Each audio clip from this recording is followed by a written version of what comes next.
Hora de nuevo. ¿Cómo estás? Muy bien, espero. Algunos de los recuerdos más vívidos que guardo de la niñez tienen que ver con los Reyes Magos.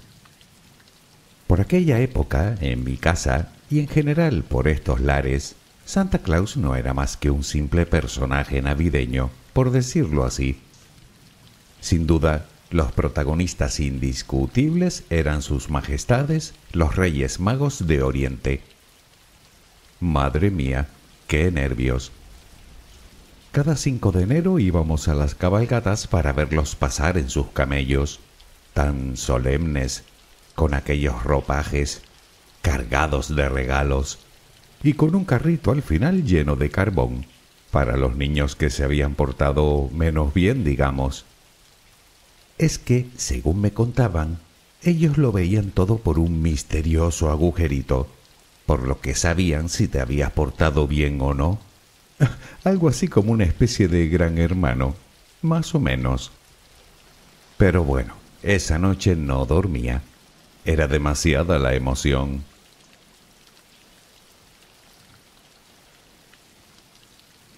Pero en realidad, ¿qué sabía de los Reyes Magos?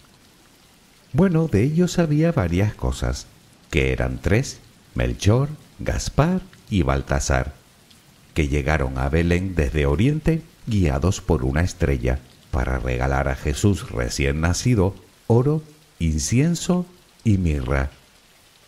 El oro sabía lo que era, pero del incienso y la mirra ni idea.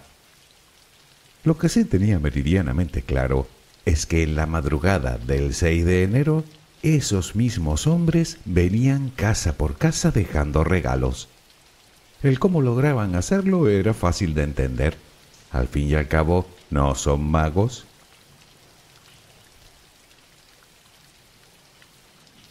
La pregunta que hoy me hago es, ¿realmente qué sabemos de los Reyes Magos, aparte de lo que dice la Biblia?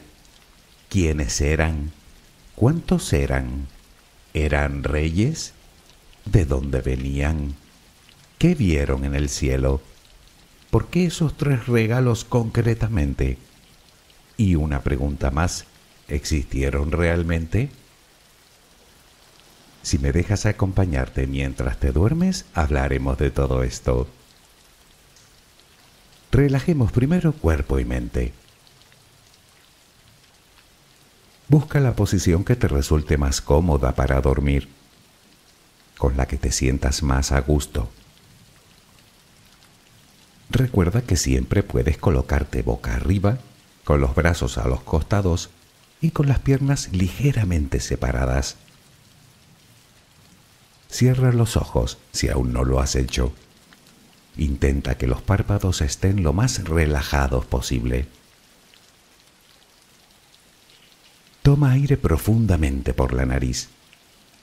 Reténlo un par de segundos y suéltalo lentamente. Lo hacemos otra vez, pero en esta ocasión con la respiración abdominal. Inspira, reténlo, suelta. Nota cómo el abdomen sube y baja mientras que tu pecho permanece inmóvil. Una última vez. Inspira, reténlo y suelta.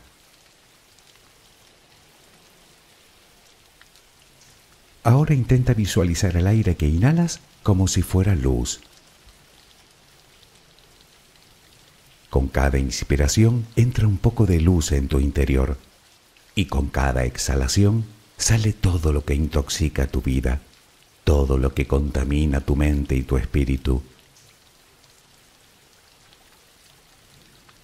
Inhalas luz, exhalas malos pensamientos, preocupaciones, estrés, ansiedad. Cada vez tu cuerpo se va inundando más y más de esa luz, blanca, serena, purificadora. Poco a poco cada rincón de tu interior se va iluminando hasta que te conviertes en luz. Todo tu cuerpo es luz.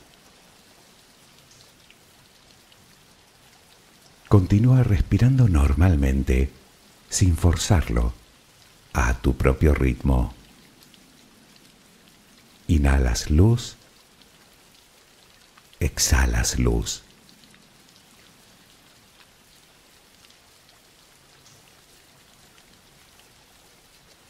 Ahora comenzaremos a relajar todo nuestro cuerpo. Empezamos por los pies. Nota cómo se relajan. El pie derecho, el pie izquierdo.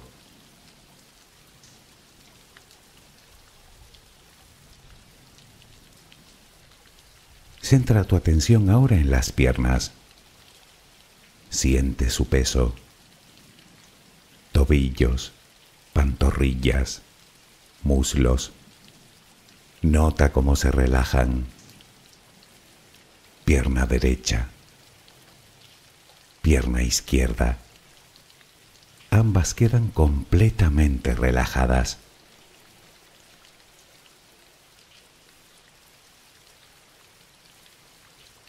Toma conciencia de tu cadera. Sientes cómo se relaja, cómo se relajan tus glúteos.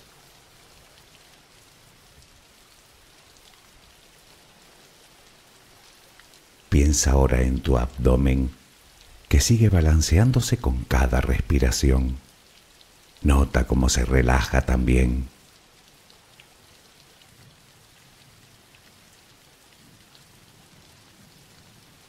Tu pecho, que permanece inmóvil, también se va relajando.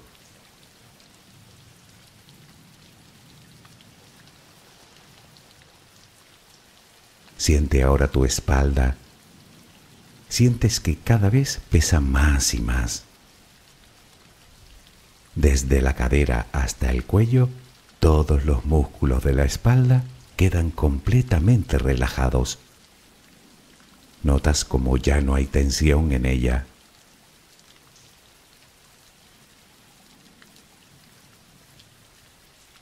Notas los hombros, que lentamente se van relajando también.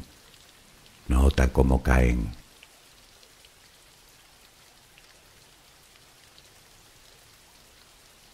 Presta atención ahora a los brazos. Tu brazo y antebrazo derecho. Tu mano derecha. Los dedos de esa mano. Todo queda relajado. Tu brazo y antebrazo izquierdo. Tu mano izquierda. Los dedos de esa mano. Notas el peso de ambas extremidades.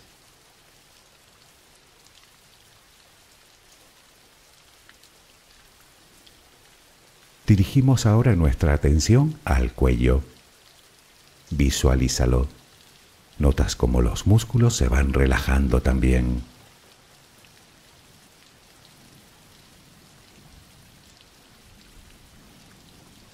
La mandíbula, las mejillas, los labios, la frente, el cuero cabelludo. Todo queda completamente relajado.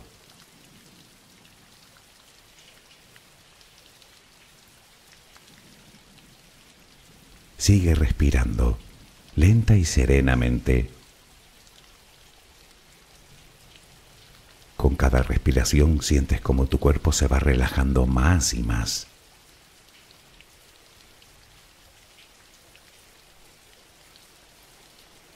Siente cómo resplandeces de paz, de bondad, de gratitud, de calma, de compasión, de amor. Continúa respirando suavemente. Recuerda que ahora eres luz. Solo respira tranquilamente.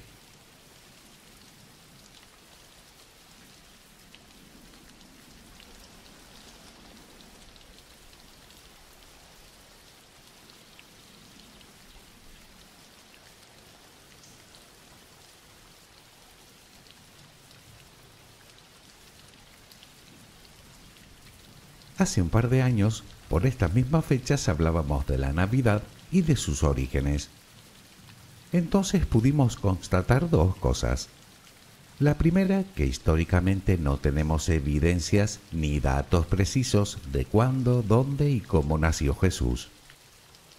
La segunda es que lo que hoy llamamos Navidad es una mezcla de tradiciones y culturas, algunas de ellas tan antiguas como las pirámides de Egipto. Pues con los Reyes Magos todavía lo tenemos más complicado, pues la realidad es que podría ser todo pura ficción.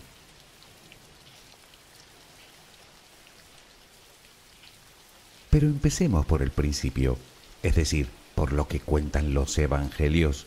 Bueno, el Evangelio, porque esta historia solo aparece en el de Mateo, que por cierto, se cree que fue escrito en el último tercio del siglo I por alguien hasta el momento desconocido. Pero bueno, esa es otra historia en la que algún día indagaremos.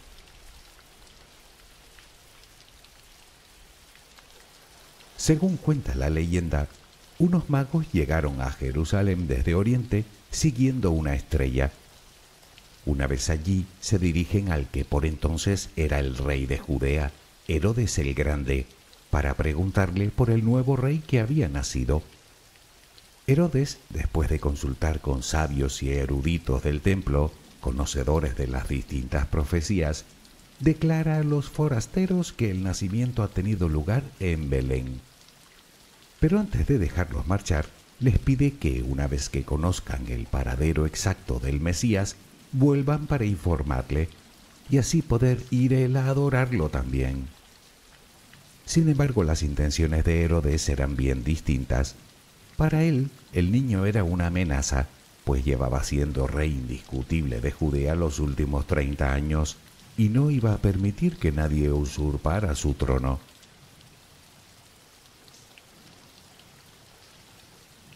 A la salida del palacio, los magos se dirigieron a la localidad indicada por el rey. Pronto llegaron hasta el lugar donde se encontraba el niño, a quien le hicieron los presentes que todos conocemos: oro, incienso y mirra. Una vez terminada la visita, durante un sueño, los magos tuvieron una revelación por medio de la cual conocieron las verdaderas intenciones de Herodes. Ante este hecho, los magos, cautelosamente, regresaron a su país, pero sin pasar por Jerusalén, y naturalmente sin informar al rey.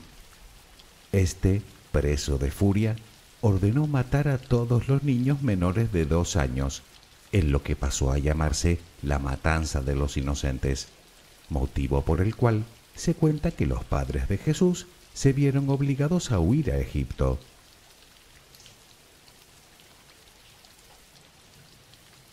Así es más o menos la historia que todos conocemos. Sin embargo, te habrás dado cuenta de que en ningún momento se dice cuántos eran, ni sus nombres, ni de dónde venían, ni lo que vieron en el cielo. Ni siquiera se les llama reyes, sino magos, término que casualmente se usaba peyorativamente, puesto que la magia ya estaba prohibida por el judaísmo de la época.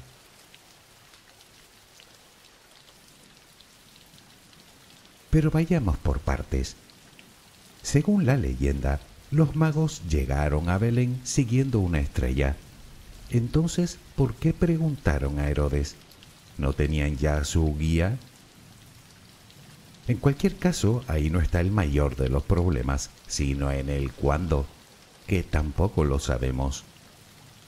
Nuestra cronología de antes y después de Cristo fue creada por un monje romano llamado Dionisio en el año 523. Sin embargo, este monje cometió diversos errores a la hora de fechar el nacimiento de Jesús. El primero fue saltarse el año 0, es decir, que pasó del año 1 antes de Cristo al año 1 después de Cristo, por lo que ya tenemos un año de desfase. Además, Dionisio dio por bueno el dato de que Jesús había nacido en el año 28 del reinado del emperador César Augusto. Pero lo que él no sabía es que durante los primeros años de su mandato, a Augusto se le conoció como Octaviano, hasta que 4 años después, el Senado romano lo proclamó como Augusto. Por todo esto, los historiadores calculan que Jesús no nació en el que ahora conocemos como año cero, sino entre el 4 y 7 antes de nuestra era.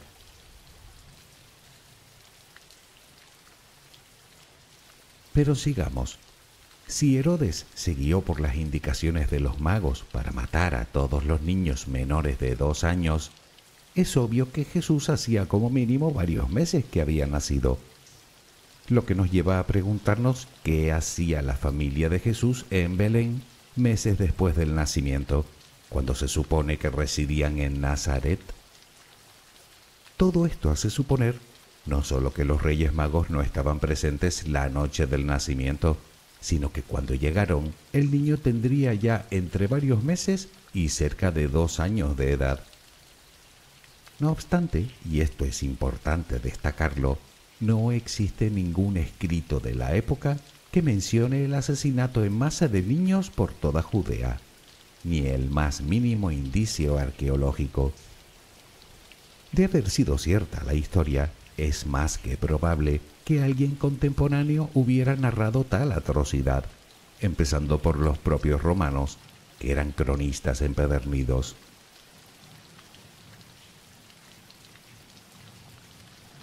Vayamos con la estrella de Belén. ¿Qué vieron en el cielo? ¿Un cometa? ¿Una supernova? ¿Un meteorito?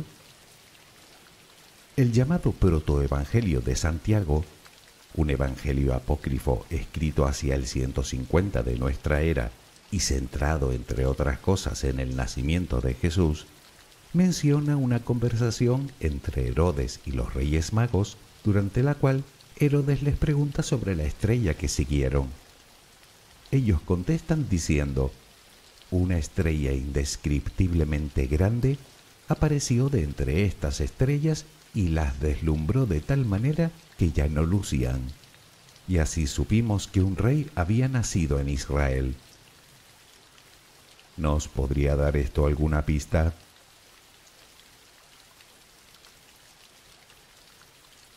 De entrada, el meteorito queda descartado, ya que permanece visible durante unos pocos segundos en el cielo mientras atraviesa la atmósfera, y se supone que los magos siguieron a su estrella durante muchos meses.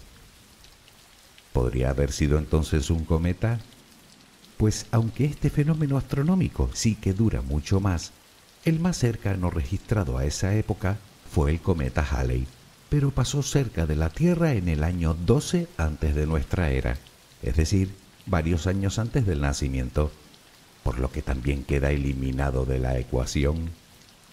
Además, se da la circunstancia de que los cometas observados por las antiguas culturas, sobre todo por las orientales, eran vistos como portadores de malos augurios. Dicho lo cual, no parece lógico pensar que aquellos hombres lo interpretaran como signo de buena nueva.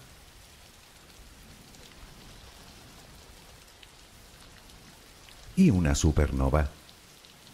Resulta que esta teoría ya fue puesta sobre la mesa nada menos que por el célebre astrónomo Johannes Kepler en el siglo XVII. Sin embargo, las investigaciones posteriores parecen desinflar esta hipótesis. Como sabes, una supernova es la muerte de una estrella gigantesca que desaparece con una descomunal explosión.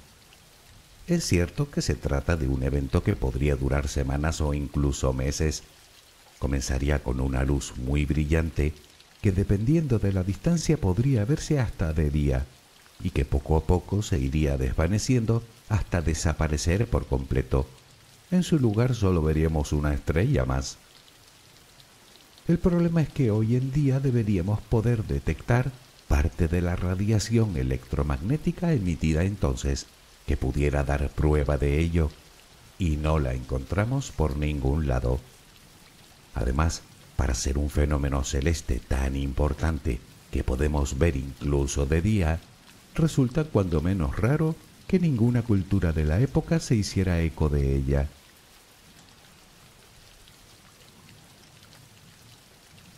Lo que nos queda es la conjunción planetaria, es decir, 2 o más planetas que se acercan mucho en sus órbitas y que desde la Tierra apreciaríamos como uno solo más brillante que de costumbre.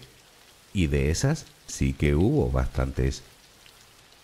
Teniendo en cuenta la falta de detalle respecto a la fecha exacta del relato bíblico, los astrónomos han estudiado las posibles conjunciones planetarias que tuvieron lugar entre los años 7 y 2 antes de nuestra era. De entre todas destacan varias. Entre mayo y diciembre del año 7 se dio una triple conjunción de Júpiter sobre Saturno. En el año 6 tuvo lugar otra entre Marte, Júpiter y Saturno. En el año 3 se produjo la que podría haber sido la más luminosa del cielo, entre Venus y Júpiter, que se repetiría en el año 2. Aunque si tenemos en cuenta que Herodes murió en el 4 antes de nuestra era, estas dos últimas parecen las menos probables.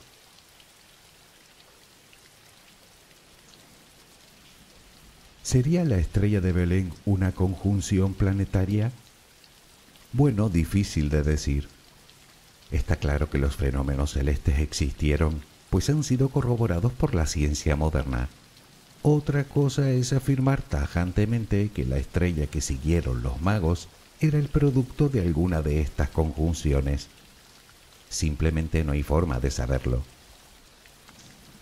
El hecho de que haya llegado hasta nuestros días con la forma de un cometa se lo debemos al artista italiano Giotto de Bondone, que en 1304 pintó uno de los frescos de la Capilla de la Arena en Padua, titulado La Adoración de los Reyes Magos.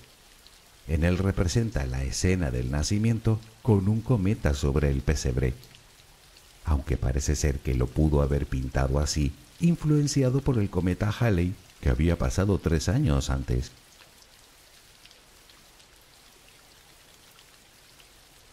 Pero sigamos. Centrémonos en los personajes en sí, en los magos. ¿Por qué el término de magos? Bueno, parece ser que se trata de una traducción errónea. El término en griego es magoi y se tradujo al latín por mago. Sin embargo, la palabra no tenía nada que ver con la magia, sino con la sabiduría. Su origen lo encontramos en la lengua persa, magusha, que significa precisamente sacerdote. Casualmente, ese era el nombre que recibía una especie de casta de sacerdotes procedentes de Persia y Babilonia, por lo que más que magos parecían ser sabios o doctores de la tradición oral, o astrólogos, o puede que todo a la vez.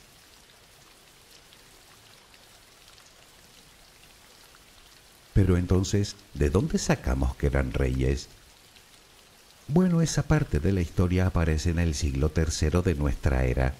Un tal Orígenes, un escritor eclesiástico de la época considerado padre del catolicismo en Oriente, por los regalos entregados a Jesús, oro, incienso y mirra, deduce 2 cosas. Primero, que 3 regalos pertenecen a 3 personas diferentes, por lo que debían ser 3. Y segundo, que por el tipo de regalos, quienes los traían debían ser gente pudiente, por lo que estableció que esos hombres debían ser reyes. Por otro lado, en otro evangelio apócrifo, escrito hacia el siglo V, llamado Evangelio de Pseudo Tomás, se cuenta que estos magos no solo tenían parentesco entre ellos, sino que llegaron a Belén con 3 legiones de soldados, una de Persia, otra de Babilonia y otra de Asia, de tal manera que bien se puede deducir que en efecto se trataban de reyes. En cuanto a que llegaron de Oriente, podría ser que el autor lo usara como argumento de conversión, pues ampliaba la leyenda incluso más allá de la propia tradición judía.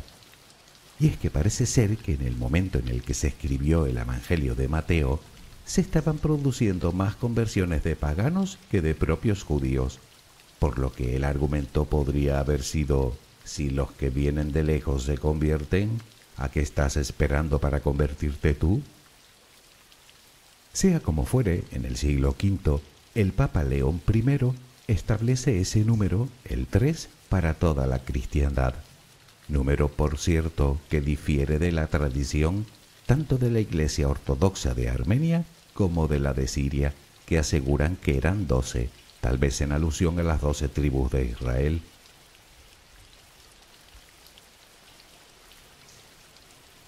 Un siglo más tarde, en el siglo VI, aparecen por primera vez en un fresco en una iglesia de Rávena, también en Italia, con sus nombres Melchor, Gaspar y Baltasar, y además con indumentaria persa.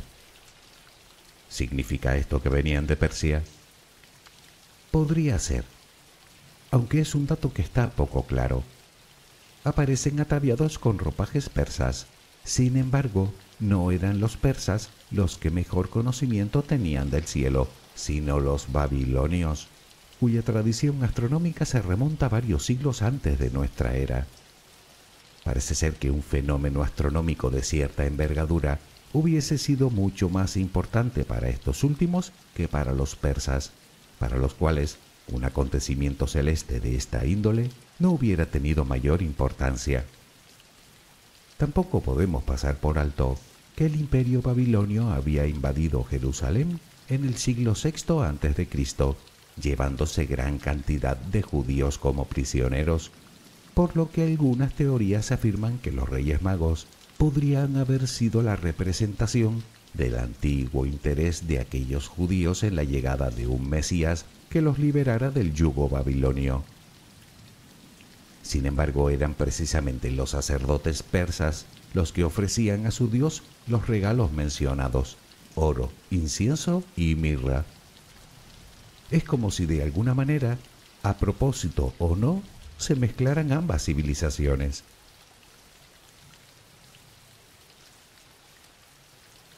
La controversia sobre el origen de los Reyes Magos llega hasta hoy, aunque me temo que nunca pasará de ahí.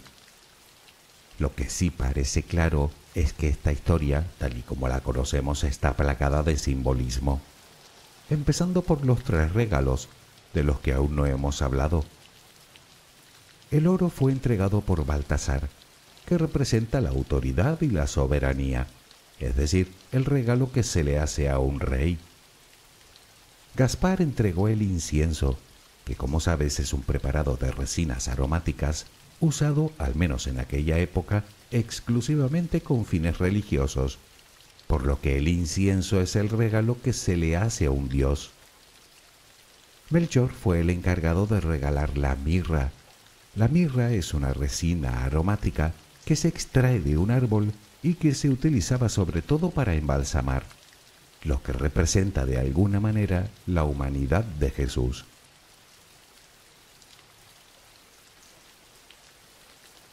En el siglo XV, por primera vez, Baltasar aparece representado como un hombre negro.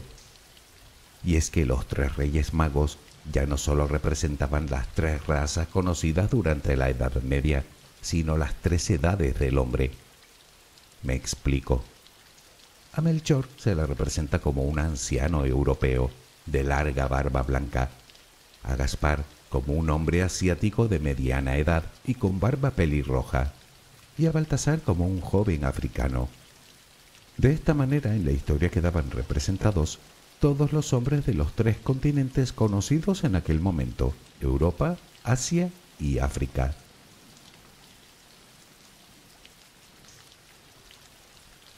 Ya en el siglo XIX, en España, se inició la tradición de convertir la Noche de Reyes en una fiesta infantil, con entrega de regalos, semejante a lo que hacían ya otros países el día de Navidad, como homenaje al otro gran personaje navideño, San Nicolás. Por cierto, la primera cabalgata tuvo lugar en 1866.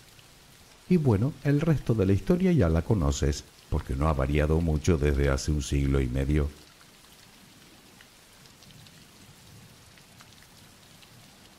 Como comprenderás, solo hemos dado unas breves pinceladas a la enigmática y sin embargo entrañable historia de los Reyes Magos. Hoy en día seguimos sin saber quiénes eran, ni cuántos eran, ni de dónde venían. De hecho, los investigadores opinan que lo más probable es que se trate de un mito, de una historia que simplemente se ha ido enriqueciendo y adornando con el paso de los siglos. De hecho, parece ser que pudo haber empezado como fruto de una campaña de conversión que mostrará al mundo la veracidad de la nueva religión. ¿Quién sabe? En cualquier caso, sean reales o no, te confieso que, hoy por hoy, los considero parte de mi vida. Y he llegado a la conclusión de que, independientemente de lo que cuente la historia, creo que el mundo es un lugar mejor con ellos que sin ellos. Si me preguntas, yo ya he escrito mi carta a los Reyes Magos. Espero que traigan al menos algo de lo que pedí. Amor, salud, felicidad, paz y prosperidad. Para mí, para ti y para todos los seres humanos de este mundo. Y por supuesto, si puede ser, seguir gozando de tu compañía. Con eso me conformo. Bueno, también les pedí unos calcetines, que nunca vienen mal. ¿Qué? ¿Ya le has hecho tú la carta? Aunque tal vez pensando yo, creo que en este momento la pregunta más relevante es, ¿te has portado bien este año? Espero que mañana tengas una maravillosa jornada. Que descanses. Buenas noches.